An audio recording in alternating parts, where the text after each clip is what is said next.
So today we're going to look at this Torah parsha, and thought a good name for that one was Almost There. Almost There. And you can take that in both ways. You're almost there, or you are almost there, or we are almost there. But let you play it out how you want it to be. But almost there. And when we look through this, and this is the parsha 37. 37th parsha. It's shalach, which means to send out, or to send.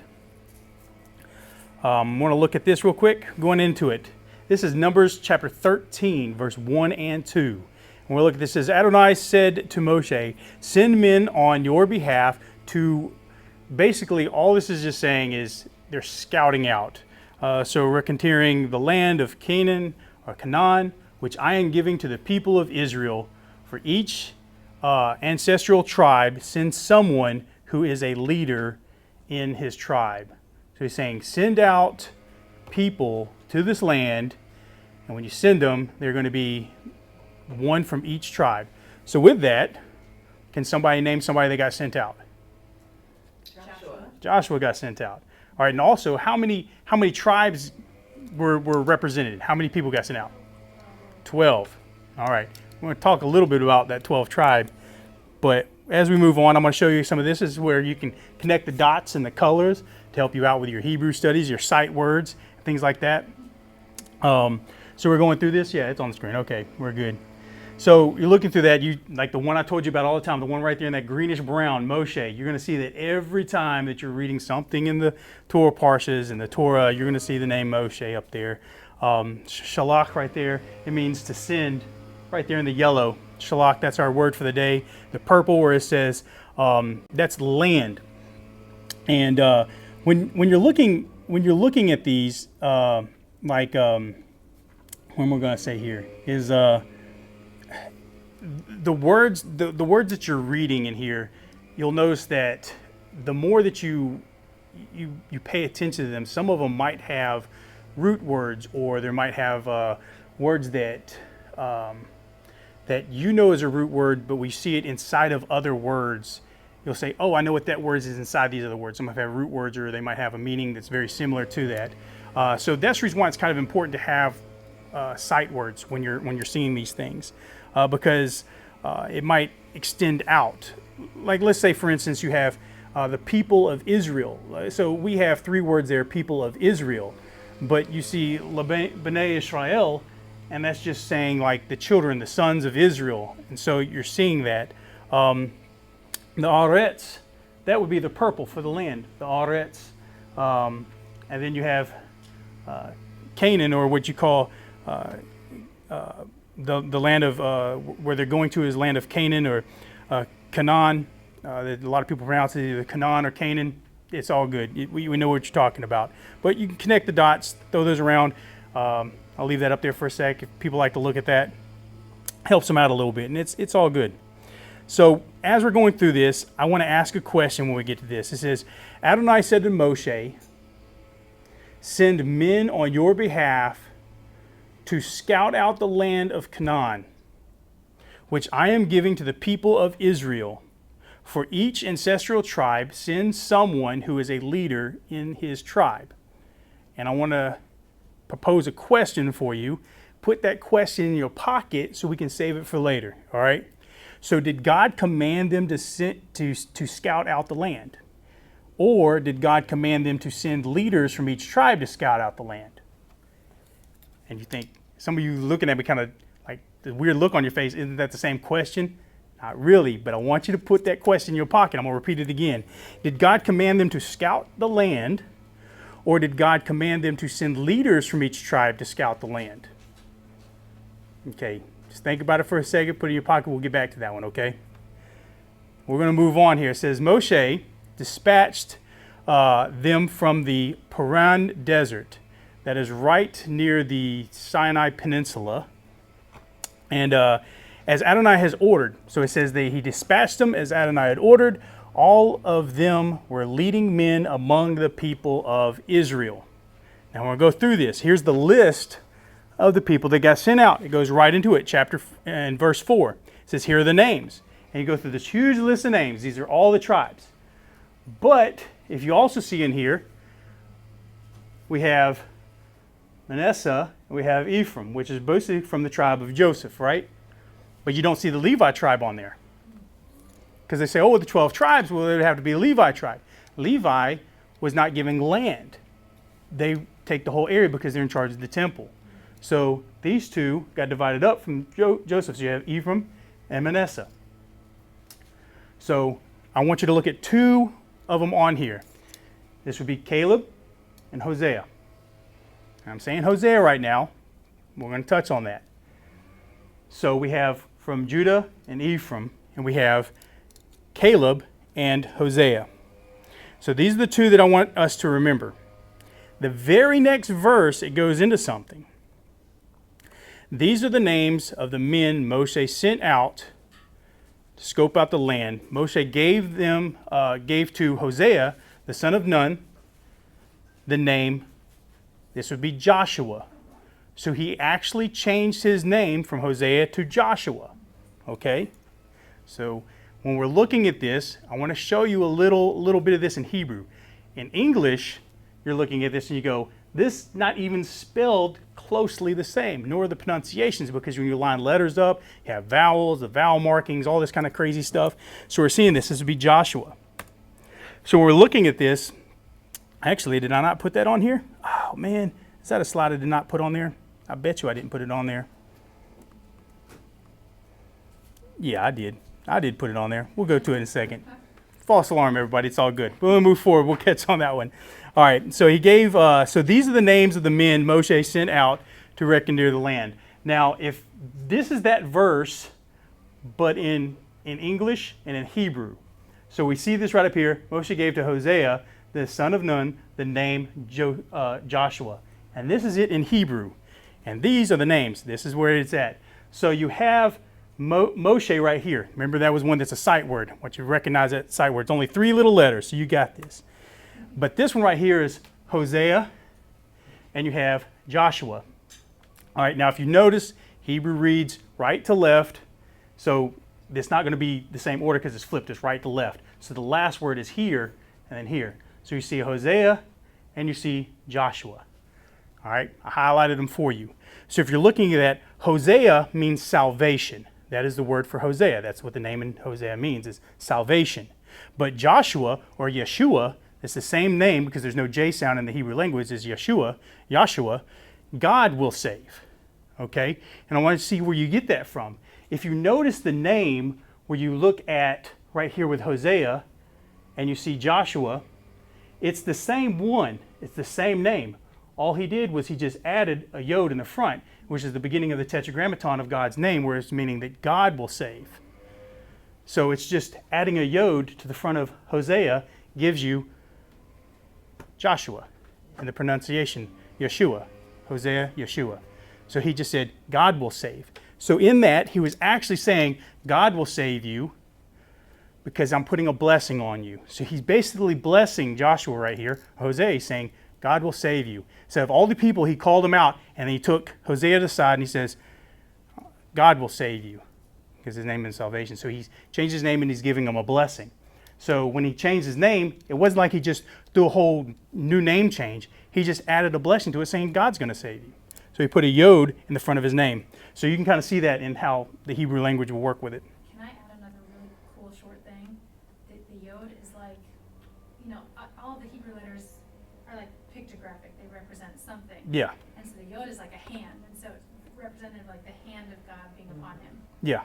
Because like a yod, even a yod, when you're reading a Torah scroll, a yod would be like the finger, like the yod. The pointer. Mm-hmm, the pointer. But yes, so adding that little yod to it changed the meaning of his name. That's right. So with that, we're going to move to the next one. Says Moses sent them to reconnoiter the land of Canaan, instructed them, go up. So this is where he's instructed them. Go on up to Negev and to the hills and see what the land is like. So that's what he's saying. Does anybody know where the Negev is at? The Negev Desert. You know where that's at? Ever heard of that? All right, it's very south of Israel. Now the crazy thing is in that desert on October 7th, they had a big festival there. And that is the same place that they were meeting at. So he says, go on up to the Negev. So that was the Nova festival that they had on October 7th, was around in that region where where that incident took place. So that gives you a geographical location of where Moses and all the people are at. So they're going into where that land was at. So they're going north, going into the Negev desert. It says, notice the people living there. This is what he's telling. When you go in, notice people living there, whether they are strong or they're weak, few or many, what kind of country they live in, whether it is good or bad, and what kind of cities they live in, open or fortified. See whether the land is fertile or unproductive, and whether it has wood or it does not.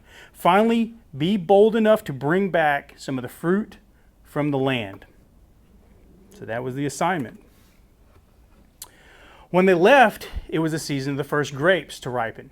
They went up and reconnoitered the land, and then the Zion desert. So this is the Zion desert to Rekhov near the entrance of Hamat. Now, where this is at, I think I have a map later, but it's all moving basically. If you're looking at a map, it's moving up out of the Sinai Peninsula and up into Israel. They went up to the Negev and arrived in Hebron. Now, Hebron is just south of Jerusalem. It's in Israel, but it's moving up the coast. I wish I had the map on the board right now for you, but it's moving. They're basically just moving north. So if you're looking, they're coming out of Egypt, and they're coming down the Sinai Peninsula, up the Sinai Peninsula, and then they're heading north into Israel. They went up and they arrived in Hebron. It says the Anakim lives there. A lot of these people, a lot of the different tribes and stuff live around this area. And it says they came to, and I do have a map coming up, they came to Echelon Valley, where they cut off a branch bearing one cluster of grapes, which they carried on a pole between the two of them. They also took pomegranates and figs. They placed where they called the Valley of Echelon, which means cluster, because the cluster which the people of Israel cut down there. So let's look at a map here. So the Eshcol Valley right here, this is going to be this area. If you look right here, you have Hebron right here, right? So you got Tel Aviv, and you have all the West Banks area. So this is where we're looking at. So if you're looking at the Gaza Strip, so everything here is all Egypt. So they go up through here to Hebron, and they made their way to this valley, and that's where they found the vegetation growth going on there. So you see there was a long trip, because if they came way down here south, it was a good trip that they went to do. So it was 40 days of a trip that they wandered to do that. So they were scoping the land out for 40 days. 40 days later they returned. So it was 20 days there, 20 days back. So 40 days they returned from reconnoitering the land and went to Moshe, Aaron, and the entire community of the people of Israel at Kadesh in the Paran desert, where they brought back word to them that the entire community had shown them the fruit of the land. And this is where it gets crazy. It says, this is what they said. This is their report when they came back. It said, we entered the land where you sent us. And indeed, you got to catch the language they're putting here. They're excited. And indeed, it does flow with milk and honey. Here is the fruit. They're excited. Like, look at this. So they're excited about it. All right. So it says, go gather the leaders of Israel together and say to them, Adonai, the God of your fathers, the God of Abraham, Isaac, and Jacob, has appeared to me and said, I have been paying close attention to you and have seen what is being done to you in Egypt.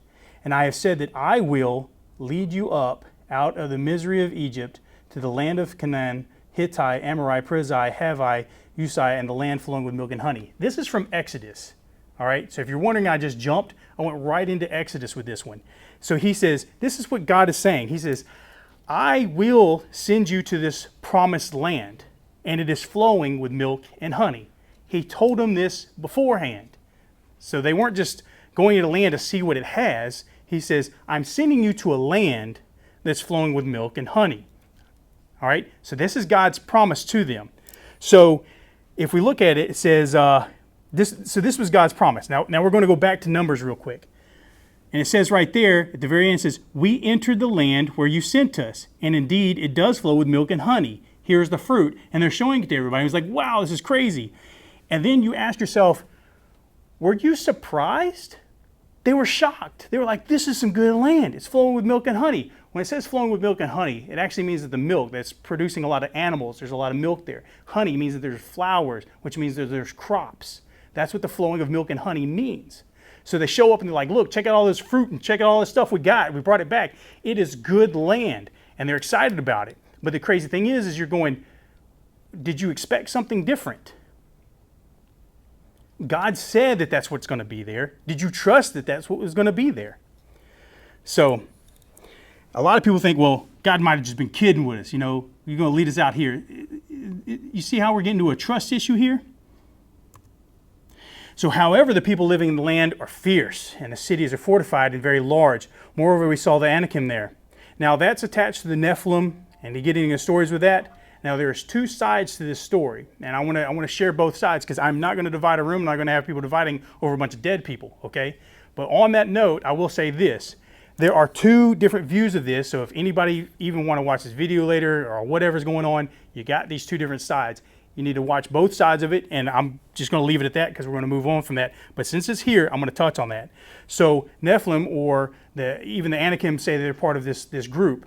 So you have one side that says it's the giants, half gods, half angels, these giants that were there. Another take on that, which the sages argue on, is that these are fallen men of valor, what they're talking about.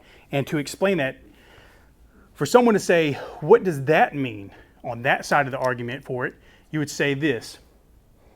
To make this a more applicable of how this goes, say if you have a city, and I'll even if you can take Braveheart, if you've seen the movie Braveheart, the English would come in and they would take the women. They said, hey, if you've seen that movie, they would come in, they would take the women, they were about to get married, and they said, no, we're going to be with them first, and that's how we're going to do it. We're going to lay down the law. But these were men of England that were supposed to be kind of like protecting people and things like that. But this was a different group. I guess this is a poor version because this is two different countries. But let's just say your country, you've got your leadership, your kings, your knights, the people of noble, your high up people that you put your trust in to protect you. And once they do and they go to protect you, then all of a sudden they start showing up after the wars are over, after they've already been protecting you. And these are like righteous men of God. These are the fighters, the warriors that are protecting you and your family.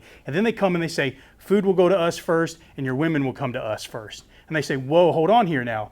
That's what they call fallen men of valor. These are people of valor that you put your money and you rooted for, and they came up and they moved up in the rankings, and then they turned around and said, yep, we're now turning on our own people and we're going to get what we deserve out of this.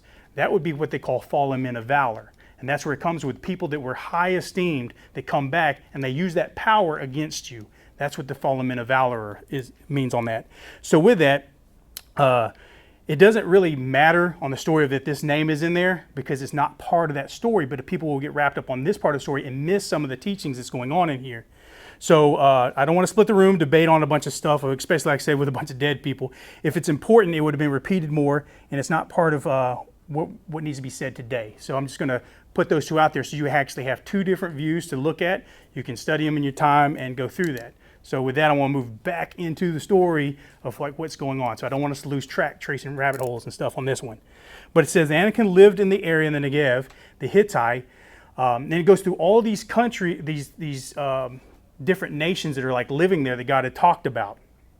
It says the Canaan lived by the sea and along the Jordan. This is the Yarden or the Jordan River. All right, so we're going through this. Caleb came out. So these people, you get this, they're coming out saying, no, we can't go in the land. It's got big cities and big people. We're scared.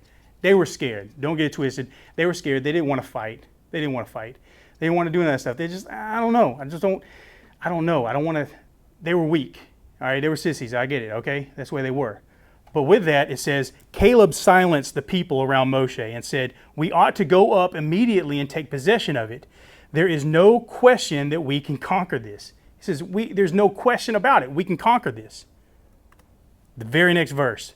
But the men who had gone up with him said, we can't. We can't attack those people because they are stronger than we are. They're stronger than us. I want to give a split screen on this. And this is where we're looking at. Caleb silenced the people because he says, we can. These people said, we can't. It's a we can versus we can't. We. Caleb saw that this is his land. He got there. When you can imagine Caleb walking in there, he's like, look at all this land God is giving us. This is my land. I had the promise. The check's in the mail, and it arrived. I'm opening the mailbox. There's the check. This is my land. The other people were like, these people have some good stuff in their land, but how are we going to get it from them? This is their land. That's the view they had. They viewed that's their land. Caleb said, this is my land. This is our land. So that's the two views that we have there. And they spread a negative report about the land that they just scouted out. Now with that, I'm gonna touch on something real quick. Let's go to this. This is it in Hebrew in the very first section right here. All right, Devat. So this would be Devat right there in the red.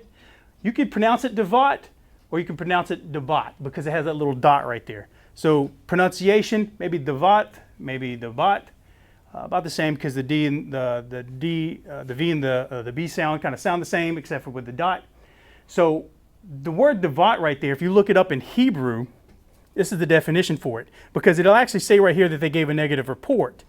Some of them will actually say false reports, but it's kind of blurry up there. But yeah, so whispering, defamation. They were actually what is more along the lines of they were stretching the truth, and some people would say they lied. So it's a gray area on how you want to say that. But the defamation of it was they were not just sending out just a negative report, but they were stretching the truth on their report. And that's how it is taught through the sages. It said they were stretching the truth because they were scared, maybe out of fear. I don't know. But it says at this, all the people of Israel cried out in dismay and wept all night long. Moreover, all the people of Israel began grumbling against Moshe and Aaron. So you have all these people are starting to stand up and say, hey, we're not liking it here again. And this is a story that you've heard again and again. All right? Moving on with that one. Moses and Aaron fell to their faces before the entire assembly, the community of people of Israel. Now, if we look back, I'm just going to touch back here just a little bit. It says here, it says that they look like grasshoppers in comparison and would look that way to them too, and we would look that way to them too, that they're comparing it. They said that they were going to be devoured. You can see the fear in that they're spreading around to people. But it says here that as Moses and Aaron fell to their faces before the entire assembly of the community of the people of Israel, Yeshua, God will save, the son of Nun, and Caleb, the son, came in, and it says right here the detachment, that's not actually in the Hebrew writings in the detachment, but it's clarifying here in a lot of writings. They say these were the two of them. So it's the two of the 12. And they tore their clothes, and they said to the whole community of Israel, the land we passed through in order to spy it out is an outstanding, good land. So they have the whole people of Israel that's going, we're going to go back to Egypt. Let's get a new leader. And then Moses and Aaron, they just fall down and say, guys, please no. And then these two guys, our two heroes, they stood up and they ripped their clothes. They yelled out to them, and they're just like, this is good land that God is giving us. So how many spies were sent? There was 12. One from each tribe. So this was where 10 people out of 12 was the voice of the whole nation. So remember that. So all 12 that went actually represented the whole nation of Israel. And there was a reason for that. All right? So with that, and this is a side note on this, has anybody heard of the term a minion before? Why do we have why a lot of rabbinicals and stuff, they'll say a minion. Did a minion show up? And I'm not talking about the little yellow things on the cartoons. Not those. Yeah, so it's 10 people. 10 people would make a minion. So if you go to a synagogue and they have a Torah scroll, they're not going to get the Torah scroll out unless they have a minion. All right? There's some good little songs, Minion Man and stuff like that. it talks about having 10 people. Really crazy thing about that. So, and I know this is, I'm gonna put a tinfoil hat on real quick, but on that note, I know a long time ago, this thing called COVID popped up, right?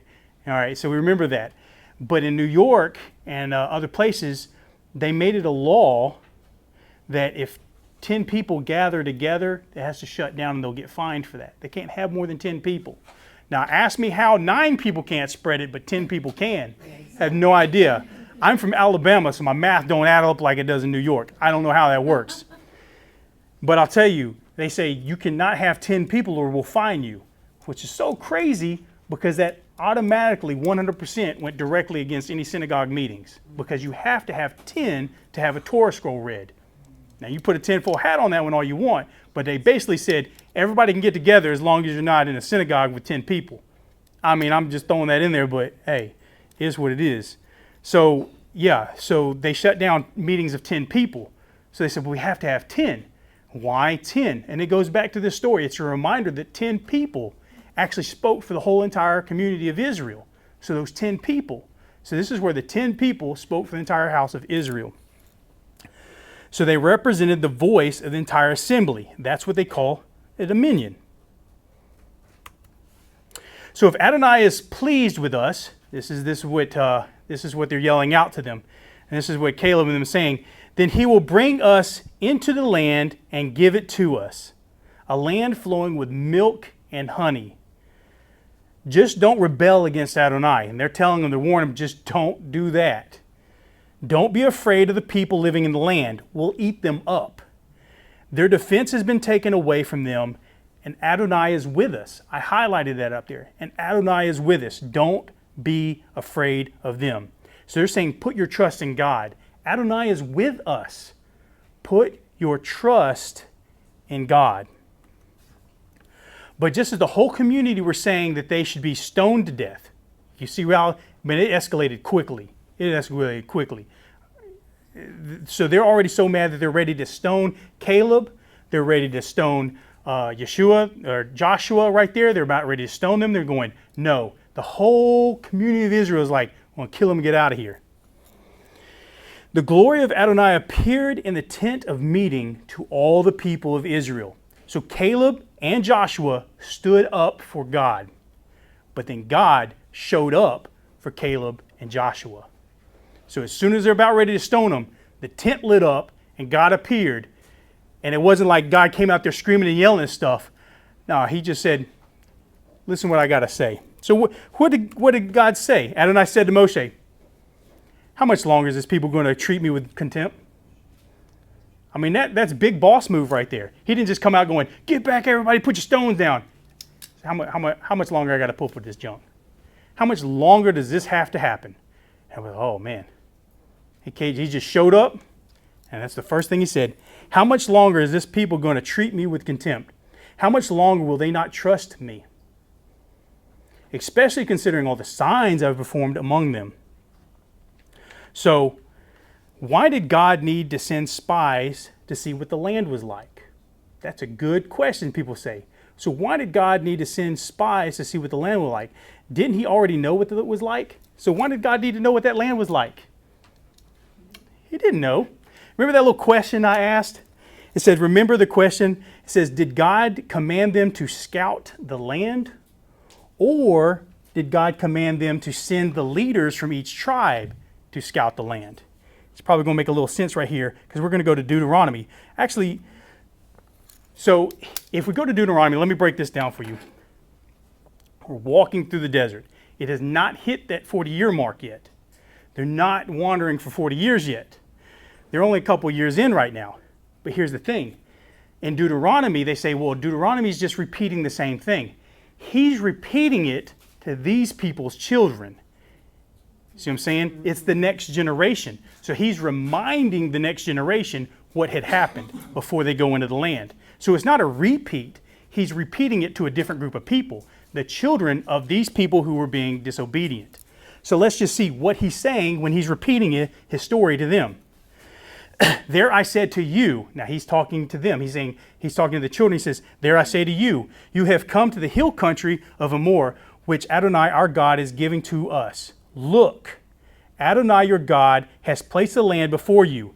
Go up and take possession, as Adonai, the God of your ancestors, has told you. Don't be afraid and don't be dismayed. He's saying, go up into this land. But what happened? You approached me, every one of you, and you said, let's send men ahead of us to explore the country for us to bring back word concerning which route we should use and going up and see what the cities we will encounter are like. The idea seemed good to me, so I took 12 of your men, one from each tribe. God gave Moses permission to send the spies. He didn't command to go send the spies. Moshe came to God and said, they want to go check the land out. And God's like, why? I already told you what it was like. But if you need to go look for yourself, go look for yourself. So they gave him permission to go send the spies. But God told him, says, but since you're sending the spies, send one from each tribe, because I want the whole community to tell me what they found. I want to represent the whole community.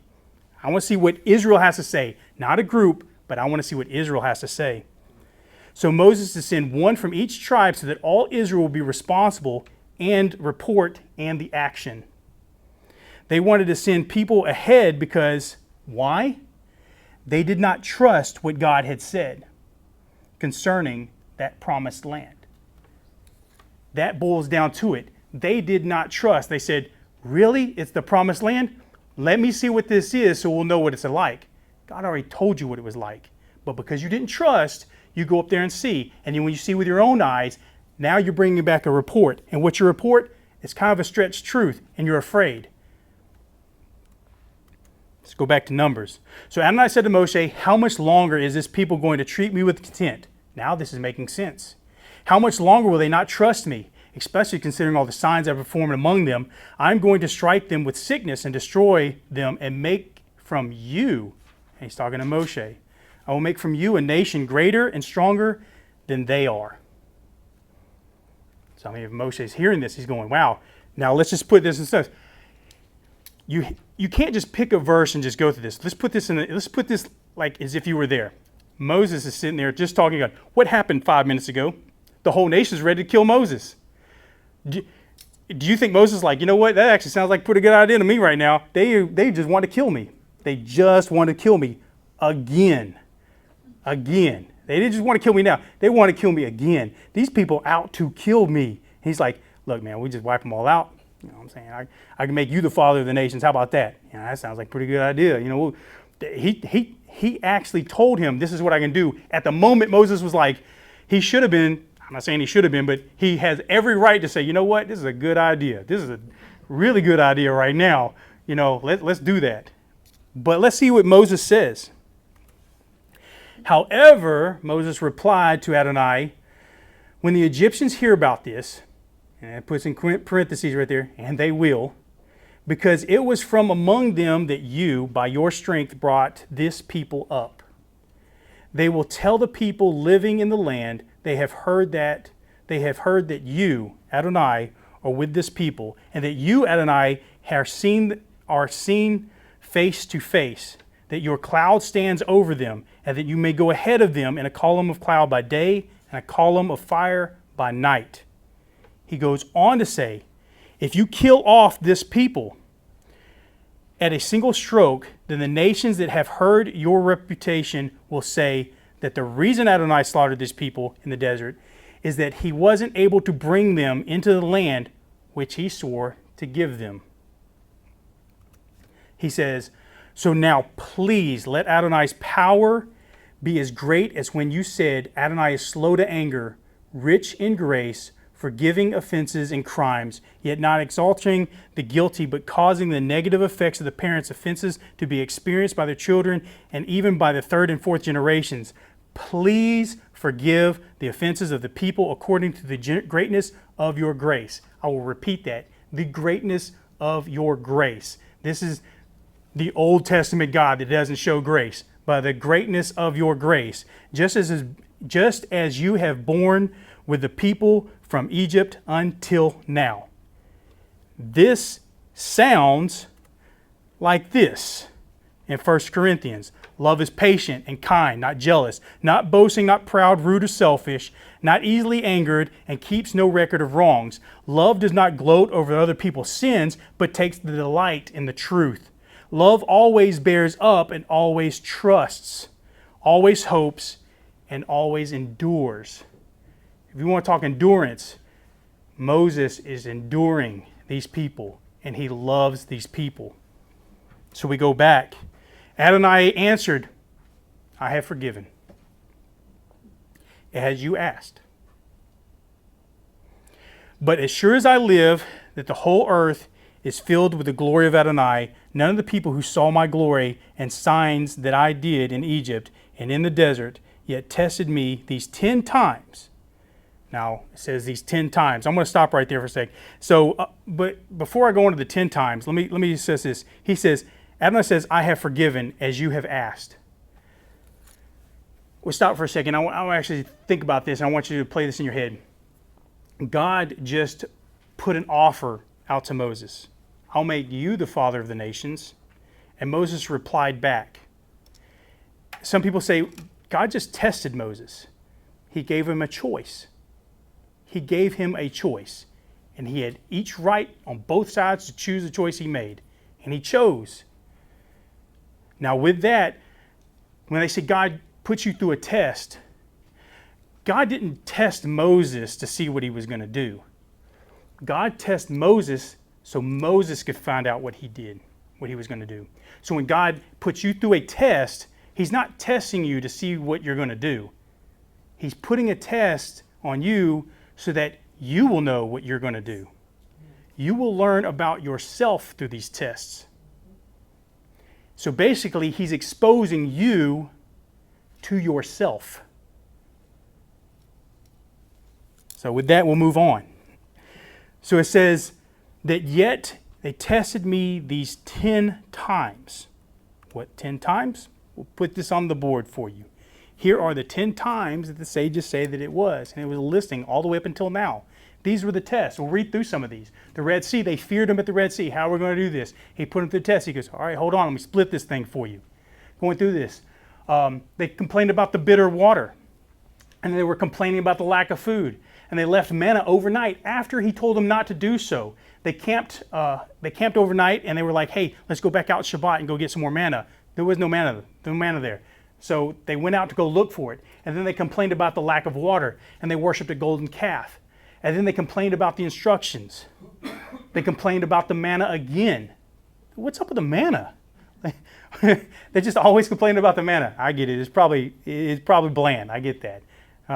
And then right here, it says the false and the negative report that the 10 spies brought back. And he says, these 10 times that they did. He says, and did not listen to my voice. We'll see the land. It says, did not listen to my voice. We'll see the land I swore to their ancestors. He says, I already swore them this land. And they're not even listening to me about that. But my servant Caleb, because he had a different spirit. He had a spirit of trust. He had a spirit that followed God. He put his trust in God. With him that was fully followed me, him I will bring into the land he entered, and it will belong to his descendants. What's so crazy is Caleb actually was walking through the promised land. That's eerie. He walked it and he goes, I'm not going to see this again for a while. Not for a while. But was he not the first person to walk into the promised land going, hey, I'm back in this promised land? Yeah, he was already there. He saw it. So when he's walking through the desert for 40 years, you know what's on his mind? The promised land. That's what's on his mind. He ain't worried about the manna. He's not worried about the stuff. He goes, all right, I got to endure this for 40 years. But he knows what's there. He's already seen. He's already been there. All right. But it says, and it will belong to his descendants. Let me show you this right here. Remember that whole list that we have here? There's Caleb. He's from the tribe of what? Judah. And is known as Judah. Even today, they'll say, well, they're a Jew. Well, no, because the Jew is part of the tribe of Judah, but it got deemed that. The first time Jew was ever used was in the book of Esther. They classified them all together as Jew, and it got coined the phrase Jew from Judah, because Judah was the largest tribe that was in the lower part, which was called Judah. But it's so wild that even today, they're still identified through that. So Caleb from Judah, they called Jew, not all part of the tribe of Judah, but recognized through that tribe. So it's wild that he would inherit the land, but yet he carried that name on. That name is still known today. Let's see how this story ends. So we keep reading. Every single one of you who were included in the census over the age of 20, you who have complained against me will certainly not enter the land about which I raised my hand and swear that I would have you live in it, except for Caleb and Joshua. But your little ones, who you said would be taken, they said, if we go up there, they're going to take our kids. Them I will bring in, and they will know the land you have rejected. And the ones that they will bring in, their kids, those are the ones he's talking to in Deuteronomy. So he's talking to them future. It will be a year for every day you spent reconnoitering the land that you were to bear consequences of your offenses. So basically 40 days. They were gone for 40 days. 40 is a number of transition. It's always used as a number of transition. The 40 days and nights, Noah's Ark.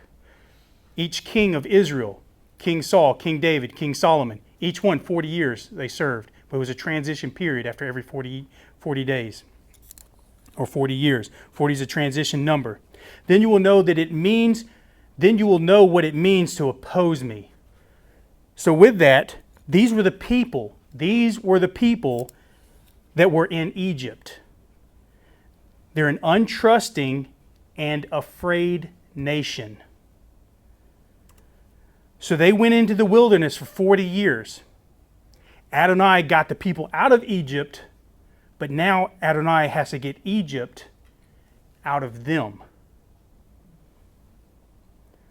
So with that, let's look at the book of Matthew. And why be anxious about clothing? See, these are the things that the people going through the desert were talking about. The clothes, the water, the food. They're talking about their essential needs, the bare essentials that they have. Why be anxious about clothing? Think about the fields of wild irises and how they grow. They neither work nor spin thread, yet I tell you that not even Shlomo, that's Solomon, in his glory was clothed with as beauty as the one of these. This is how God clothes grass in the field, which is here today and then gone tomorrow, thrown in the oven. Won't he much clothe you? What little trust you have. This was always about the trust. He goes on to say, so don't be anxious asking, what will we eat? What will we drink? Or how will we be clothed? This is echoing from the desert. For it is the pagans who set their hearts on all these things. Your heavenly Father knows you need them all. But seek first what? His kingdom and his righteousness. Don't you think Caleb, when he's walked through the desert, what did he have on his mind? He put what first? He's walked through that desert going, this is 39 more years, 38 more years. I'm counting them down. But he goes, I know him will be back. And everything he had to do was for that kingdom. He knew the promised land. He had his eyes set on that promised land. That's where he was going. He was on that little marathon there to it. All these things will be given to you as well. Don't worry about tomorrow, because tomorrow will worry about itself. Today has enough troubles already. And one more. So don't throw away the courage of yours, which carries with such great reward, for you need to hold out, so that by having done what God wills, you may receive what he has promised. And it goes on to saying right here, for there's so little time, the one coming will indeed come. He will not delay.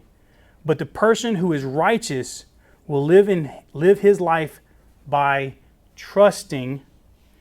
And if he shrinks back, I will not be pleased with him. However, we are not the kind who shrink back and are destroyed. On the contrary, we keep trusting and thus preserve our lives. Amen? We're almost there. thank y'all for being here today. It's actually good seeing a lot of you guys. It brings joy to my heart with you guys here. I'm serious. That sounds so catchy, but I really am glad to see you guys. It's a good thing. There it is. All right, thank you. Well, I love you guys. I really do mean that. It's becoming a family here. It's becoming something really cool. Never really thought how this would come to fruition, but this is really cool stuff. And I really enjoy seeing you guys. And we're in this little this journey. And my buddy calls it a journey. We're in this journey together. We rely on each other. We should always try to. I'll say this: we should always uplift each other in words and spirit, and that is happening, which is great. I will say this: not everybody has met Casey. She came and she was connected for years with us. And she got sick and she couldn't make it. And she'd barely make it here. And she was saying, and she kept telling me, we're going to have a family here. It's going to grow. There's going to be a lot of people. I see this. She was just always telling me that. I was like, that's great. She believed in it more than I did. I'll tell you, she did. And then she gets sick and she's sitting at home. And the crazy thing I'll say to this to you guys, she has people praying for her on a group chat and delivering food to her that she has not met yet. And she goes, who are all these people? And I was like, when you get back, you'll see who all these people are. You will see. So it's almost like the promised land for her. She had that trust and that faith that's there. But then when it happens, she's like, wow, here's the fruit. Here it is. It's great. So when she gets back, y'all give her a big hug. It might be a few weeks, but she's loving to hear things from you guys. This is like a little family. So I had to throw out a little thing on that. So with that, let's go ahead and rise, and we'll sing a joyous song, and we'll close out with some blessings. Page 11 in our songbook, we'll sing the V'nei Amar.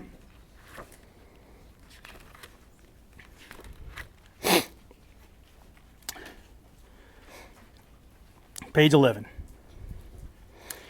And it is said, the Lord shall be king over all the world. And on that day the Lord will be one, and his name one. V'nei Mar v'haya Adonai l'melech o kol haaretz bayom hahu yihei Adonai echad. Hu shemo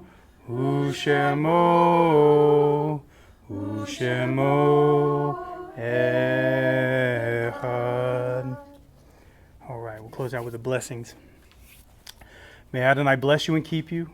May Adonai make his face shine on you and show you his favor. May Adonai look upon you and give you peace. Yavarech Adonai ve'ishmerecha. Yor Adonai pano v'lecha ve'hunecha. Isa Adonai pano v'lecha v'yasem lecha. Shalom.